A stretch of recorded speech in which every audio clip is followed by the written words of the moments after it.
말씀 보도록 할까요? 에베소서 6장 1절에서 4절 말씀입니다. 에베소서 4장 1절에서 4절 말씀입니다. 에베소서 4장 6장이에요. 6장 1절에서 4절 말씀입니다. 신약성경 에베소서 6장 1절에서 4절 말씀입니다. 우리 다 찾은 거죠? 에베소서 신약성경이에요. 빨간색 책. 같이 한번 읽어보도록 할까요? 교독하도록 하겠습니다. 자녀들아, 주 안에서 너희 부모에게 순종하라. 이것이 옳으니라. 내 아버지와 어머니를 공경하라. 이것은 약속이 있는 첫 기능이니. 이로써 내가 잘되고 땅에서 장수하리라. 또 아비들아, 너희 자녀를 노엽게 하지 말라. 오직 주의 교훈과 훈계로 양육하라. 아멘. 저번 주 금요일이 무슨 날이었어요? 어버이날은 언제였지? 화요일이었죠? 어린이날 화요일이었고, 저번 주 금요일은 어버이날이었습니다. 여러분들 어버이날은 어떻게 보냈는지 모르겠어요. 선생님은 금요일날은 이제 거기 저희 전선생님 장모님 집에 가고, 또 어제는 부모님과 식사를 했어요. 그리고 그렇게 어버이날을 즐겁게 보냈는데, 어버이날을 보내다 보면 어버이날에 제가 전선생님이 이제 부모님한테 편지를 쓰는데, 이제 문자로 카톡을 보냈는데 그냥 보내기 싫었어요. 왜냐면 너무 형식적인 것 같은 거야. 이런 어버이날에만 편지를 보내는 이 가식덩어리. 그랬는데 그럼에도 불구하고 편지를 쓰는데, 엄마한테 편지를 쓸 때는 이게 그냥 언제나 흐르는 그런 감동, 뜨거운 마음이 있었는데, 아빠한테 편지를 쓸 생각을 하니까 한 줄 한 줄이 안 써지기 시작하는 거예요. 너무 왠지 모르게 눈물이 나는 거예요. 아빠랑 선생님은 그렇게 친한 사이가 아니에요. 그냥 대한민국의 전형적인 부자, 아빠와 아들인데 뭔가 마음이 찡한 거예요. 저는 나이를 먹어가나 봐요. 나이를 먹고 보니까 같이 나보다 더 나이가 들으신 그런 부모님의 모습을 보게 됐어요. 저는 여러분 나이 때 몰랐는데 아빠 머리가 하얘지고 엄마의 주름이 늘어나고 그런 모습을 볼 때마다, 이제 우리 부모님도 늙어가는구나. 우리 엄마 아빠가 할머니 할아버지가 됐구나. 시온이가 이제 할머니 할아버지 이게 불러요. 고모라는 말도 잘 못하는데 할머니 할아버지는 꼭 해요. 자다가 일어나도 할머니 할아버지 하는 애예요. 우리 엄마 아빠가 할머니 할아버지가 됐구나. 그래서 어깨가 얼마나 무거운지 조금이나마 알게 된 것 같아요. 여러분은 지금 죽었다 깨나도 모르겠지만 지금 이 얘기를 하면서도 선생님은 온갖 생각이 드는데, 여러분들 부모님께 꼭 잘하기를 바랍니다. 정말로. 나중에 애 낳아봐요. 권사님은 웃을 수 있지만 여러분들은 지금 그냥 웃기니까 웃겠죠? 나중에 10년 지금 여러분들이 13살, 16살, 18살 10년, 15년 뒤에 여러분들이 애를 가졌을 때 제 말이 생각이 날 겁니다. 저 선생님 그랬었지. 저 선생님이 애 낳아보라고 했지. 낳으면 어떨 거라고 말했지. 내가 지금 말한 게 100% 이해될 겁니다.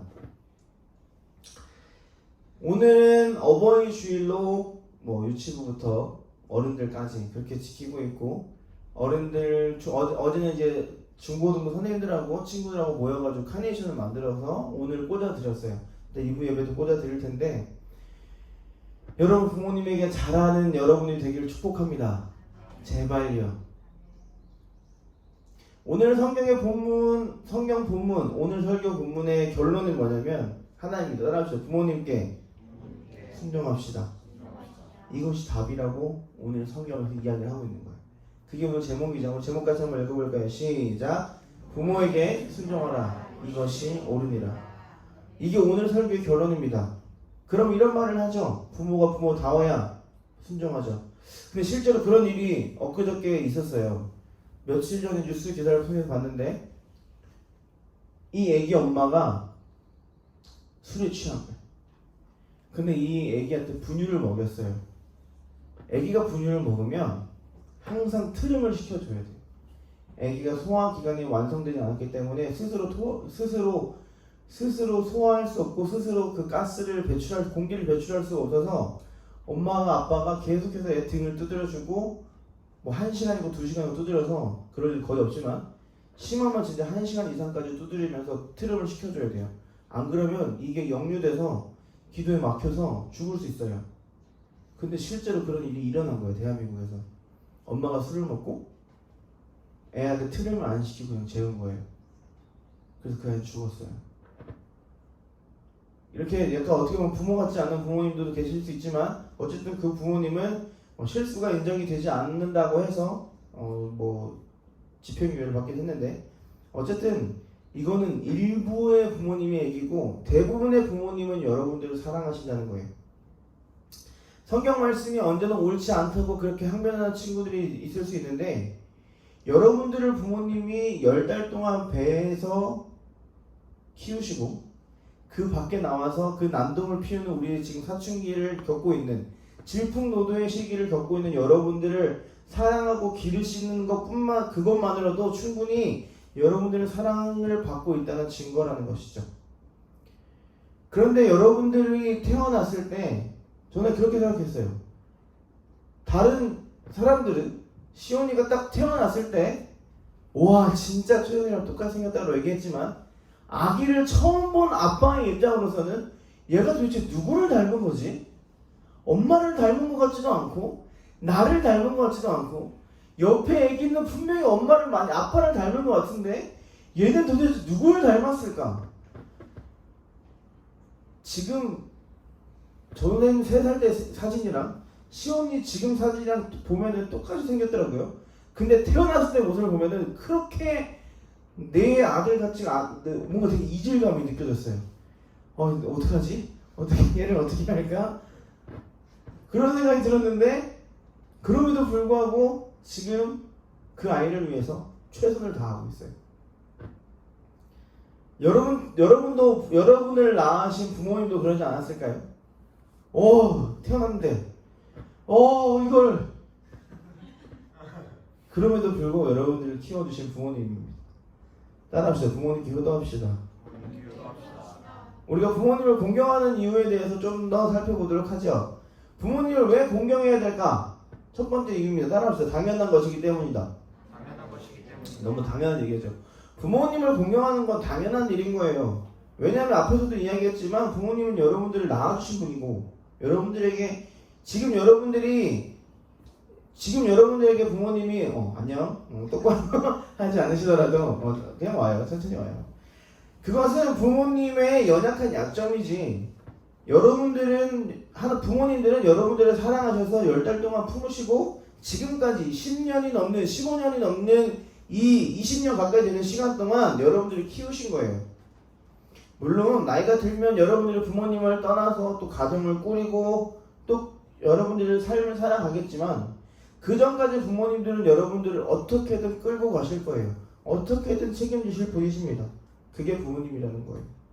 성경의 시대 속에서 고대 시대에서 부모님께 순종하지 않는 것은 죽는 사형에 처할 만큼 무서운 죄였습니다. 그만큼 부모님께 순종하는 건 굉장히 중요하다는 거예요. 우리가 아까 읽어봤던 것처럼 아까 6장 2절을 보면 내 아버지와 어머니를 공경하라. 이것은 약속에 있는 첫 계명이니 라고 나와 있어요. 이게 우리에게 당연한 이야기라는 겁니다. 부모님을 공경하는 건 지극히 당연한 거예요. 왜냐하면 나는 부모님의 자녀이기 때문이죠. 두 번째 이유는 따라합시다. 주님의 명령이다. 우리가 방금 6장 2절 읽어봤는데 이 이야기가 어디 등장하냐면 출애굽기 20장에 등장합니다. 20장이 뭐냐면 십계명이 등장하는 장이에요. 십계명에서 하나님을 통해서 명령하십니다. 하나님은 십계명을 통해서 명령하세요. 인간을 향한 첫 번째 명령이 도둑질하지 말라, 간음하지 말라, 거짓말하지 말라 이런 계명이 아니라 그 계명보다 가장 중요했던 것은 부모님을 공경하라는 거였어요. 우리는 그리스도인이에요. 하나님의 사람입니다. 예수님을 따르는 제자들입니다. 그 말은 하나님의 말씀대로 살아가는 사람이라는 거예요. 즉 하나님이 십계명을 통해서 여러분들에게 부모님께 순종하라고 명령하셨기 때문에 여러분도 부모님께 순종해야 한다는 겁니다. 우리가 에베소서 6장 오늘 읽은 본문에서, 그리고 본문에 나와 있지만 제목에 빠진 게 있어요. 그거 한번 찾아봅시다. 제목에 빠져있는 한 단어가 있습니다. 뭘까요? 오늘 본문에는 등장하는데 이 제목이랑 다른 게 있어요. 뭐예요? 왜 입모양만 다 뻥긋뻥긋하고 있죠? 주 안에서. 우리 주 안에서 넣어서 한번 읽어볼까요? 시작. 주 안에서 부모에게 순종하라. 이것이 옳으니라. 어디에 순종하라고요? 주 안에서. 우리는 부모님을 하나님을 대하듯, 예수님을 대하듯 부모님을 공경해야 한다는 거예요. 우리는 항상 저거 빼고 그냥 부모에게 순종하라고 해요. 부모에게 순종하라. 그런데 저 주 안에서라는 단어를 꼭 넣어야 한다는 거예요. 우리는 주 안에서 부모님을 사랑하고 부모님께 순종해야 한다는 겁니다. 자, 하나님이 여러분들을 사랑하시죠. 우리 옆사람이 축복할까요? 하나님이 널 사랑해. 그런데 부모님도 여러분들을 사랑하시죠. 부모님도 여러분 사랑하시고, 이 사랑의 이 두 개의 사랑에는 공통점이 있어요. 하나님의 사랑과 인간의 사랑. 부모의 사랑은 공통점이 있어요. 따라합시다. 희생. 하나님의 사랑을 봅시다. 하나님은 여러분들을 사랑하신다고 여러분들 축복했죠. 인간이 인간을 사랑하지만 그것과는 비교도 할 수 없을 만큼 큰 사랑이 하나님이 여러분들을 사랑하시는 그런 마음이에요. 그 증거가 누구예요? 바로 예수님인 겁니다. 여러분들이 죄를 저질렀지만, 저는 지금도 죄를 저지르고 있지만, 그럼에도 불구하고 하나님의 아들, 당신의 아들 예수님을 주셔서 십자가에서 못 박혀 죽으시게 하시고 우리를 위해서 부활하게 하셨어요. 자, 여러분들이 부모라고 생각해 봅시다. 내 아들을 죽여야 저 사람을 살릴 수 있대요. 그걸 과연 할 수 있는 사람이 누가 있을까요? 인간 중에 아마 없을 겁니다. 그러나 예수님은 그럼에도 불구하고 우리를 위해서 당신의 아들을 십자가에서 죽게 하셨던 거예요. 하나님의 하나뿐인 아들을 말도 더럽게 안 듣는 인간을 위해서 주신 겁니다. 하지만 하나님은 예수님 이 땅에 보내셔서 우리 죄를 대신해서 십자가에 매달리게 하신 그 이유가 바로 여러분들을 사랑하시기 때문이라는 거예요. 여러분을 통해서 하나님의 나라를 이루시기 위해서 예수님을 죽게 하셨던 겁니다. 예수님의 희생으로 여러분들이 천국 백성이 된 줄 믿으시기 바랍니다. 여러분들은 그 희생으로 천국 백성이 된 거예요. 자, 그러면 여러분들의 부모님은 어떨까요? 진짜 전도사님이 여자가 아니라서 다 느낄 수 없어요. 옆에서 지켜보는 것만 해도 근데 너무 힘든 걸 압니다. 부모가 되는 과정은 정말 사랑이 없이는 불가능한 거예요. 10달 동안 힘들게 아이를 품습니다. 그 10달이 어마어마하게 긴 시간이에요. 전도사님의 아내 김전도사님은 입덧이 굉장히 심한 사람이에요. 입덧을 보통 사람들은 뭐 안 하는 사람도 있다고 하고, 뭐 어떤 사람은 뭐 2달 하는 사람도 있다고 하고, 3달 하는 사람도 있다고 하는데, 김전도사님은 그냥 임신 시작하면 입덧이고, 임신 끝나야 입덧이, 아기를 낳아야 입덧이 끝나요. 아침에 막 정신을 못 차려요. 근데 시온이가 막 깨우죠. 이런 놀자고. 그런데 그래도 정신을 못 차리는 거예요. 너무 속이 안 좋아서. 이걸 10달 동안 한다고 생각을 해봅시다. 그리고 배가 많이 나오죠. 허리도 아프고 어깨도 아프고 다 아파요. 근데 그걸 10달 동안 해야 돼요. 어떻게 할 수 있을까요? 사랑하니까 할 수 있는 거예요. 희생하니까 할 수 있는 겁니다. 어떤 TV 방송에서 그런 테스트를 한 적이 있어요. 산모 경험하기. 이 아빠가 대신해서 이 엄마가 이 남편한테 내가 그 임신했을 때 겪었던 그 진통을 너도 한번 겪어봤으면 좋겠어. 경험해봤으면 좋겠어. 한번 해보자 해서 남편이 하러 갔어요. 당연히 10분의 1밖에 안 했는데 포기했어요. 그래서 아내가 그걸 나도 한번 해볼게. 그때 경험이 한번 궁금해. 한번 해보고 싶어. 아내도 10분의 1만큼 10%만 하고 포기했어요. 그래서 그 리포터가 말합니다. 사모님 그때 경험해 보셨던 건데 그때보다 더 힘드셨어요? 라고 물어봤어요. 그 엄마가 뭐라 했냐면 그때는 내 뱃속에 아기가 있었잖아요. 그때는 나에게 목표가 있었어요. 이 아이를 태어나게 해야겠다는 그 목표가 있었으니까 내가 했죠. 지금은 아무것도 없으니까 지금 하라고 하면 못할 것 같아요. 근데 그 엄마는 또 아기를 가져요. 못할 것 같은데 또 아기를 가져요. 왜 그럴까요? 사랑하니까, 희생할 수 있으니까 가능한 겁니다. 여러분들 어때요? 겨울 되면 롱패딩, 가을 되면 바람막이, 또 봄 되면 뭐 이쁜 옷, 계속해서 끊임없이. 가시고기 이야기 아는 친구 있어요? 선생님 때는 가시고기가 굉장히 유명한 책이었는데, 가시고기는 자녀의 양식으로 자녀가 태어나면은 자기 몸을 내어줘요.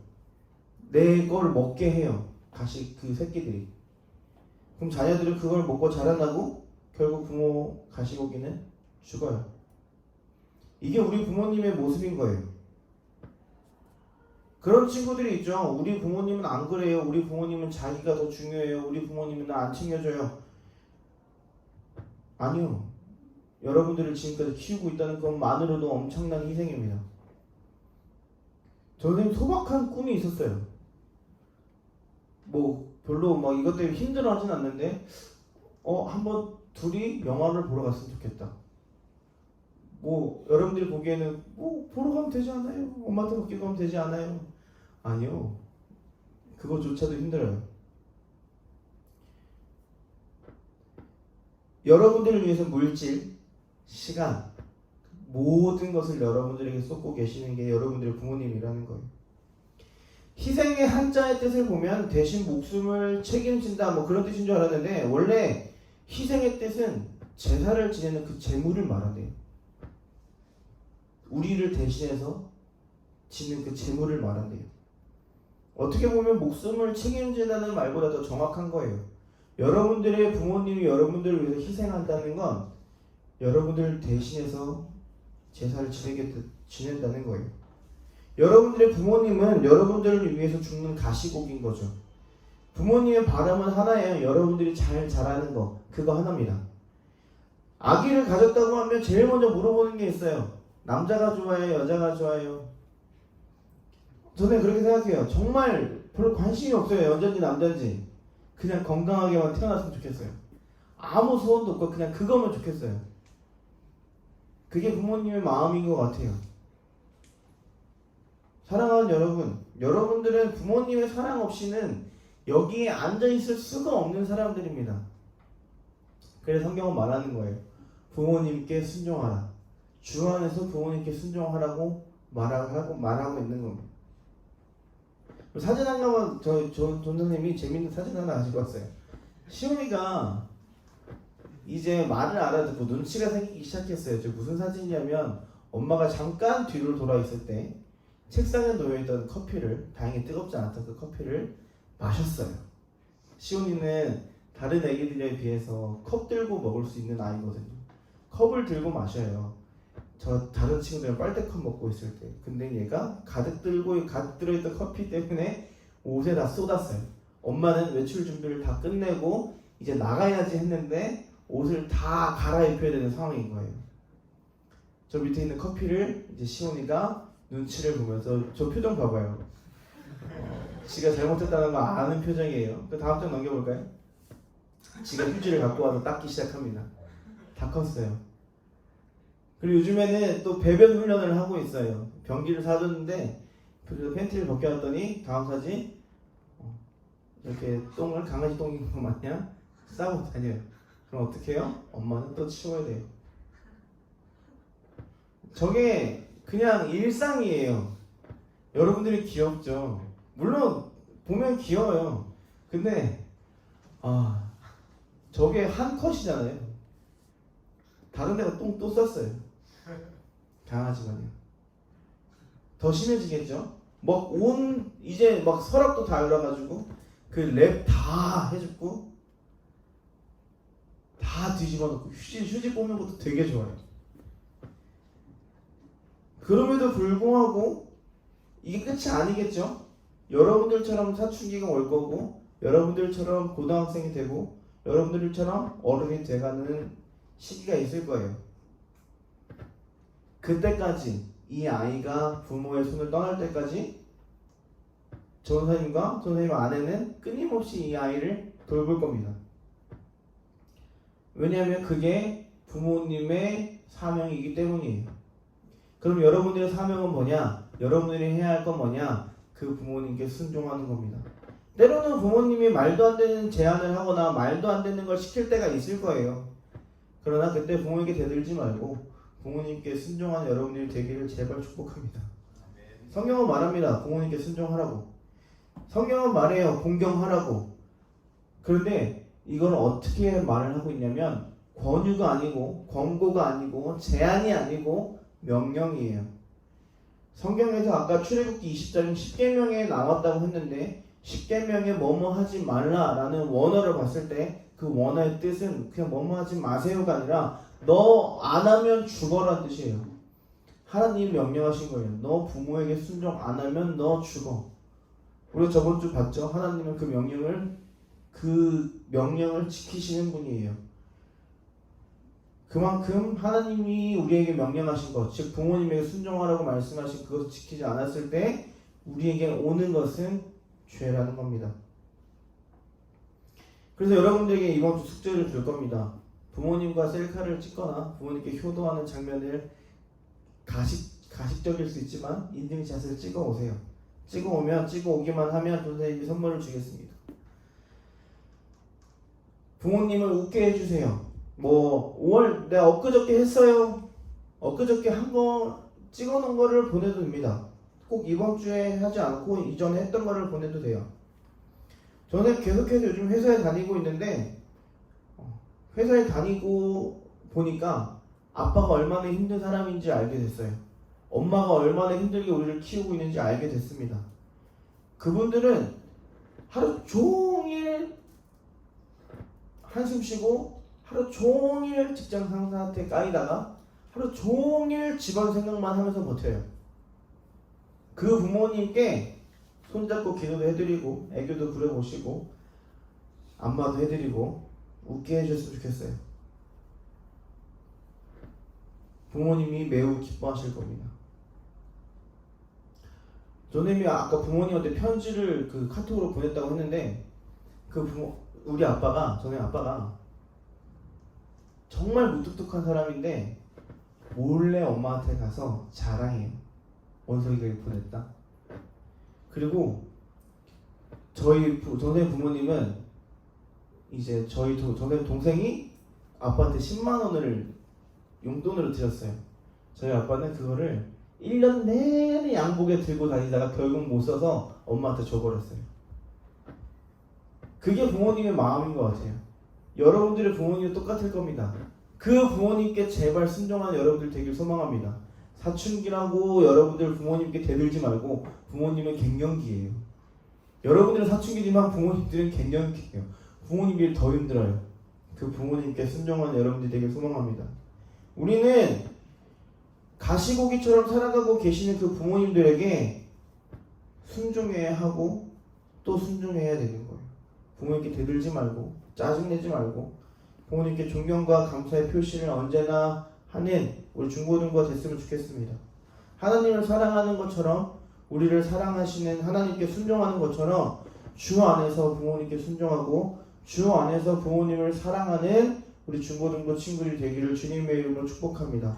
우리 제목 한번 다시 읽고 말씀 마치도록 하죠. 시작. 부모에게 순종하라. 이것이 옳으니라. 주 안에서 나와서 해볼까요? 주 안에서 부모에게 순종하라. 이것이 옳으니라. 아멘. 그렇게 살아가는 우리 중고등부 되기를 축복합니다. 기도하겠습니다. 하나님, 주님께서 허락하신 이 날에 우리가 하나님을 찬양하고 하나님을 사랑하는 그 마음으로 이 자리에 앉아있게 하시니 감사합니다. 주님, 우리가 부모님을 매 순간 사랑하고 부모님께 매 순간 순종하며 살아가는 우리가 되게 하여 주시고, 우리가 주 안에서 주님이 우리를 사랑하신 것처럼 또한 우리가 주님을 사랑하는 것처럼 우리가 부모님을 사랑하게 하시고 그 사랑을 언제나 표현하며 순종하며 살아갈 수 있도록 인도하여 주시옵소서.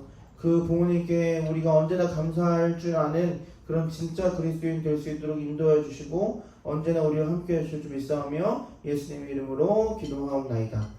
아멘. 우리 헌금 주님 앞에 올려드리도록 하겠습니다.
하고 기도하고 마치겠습니다.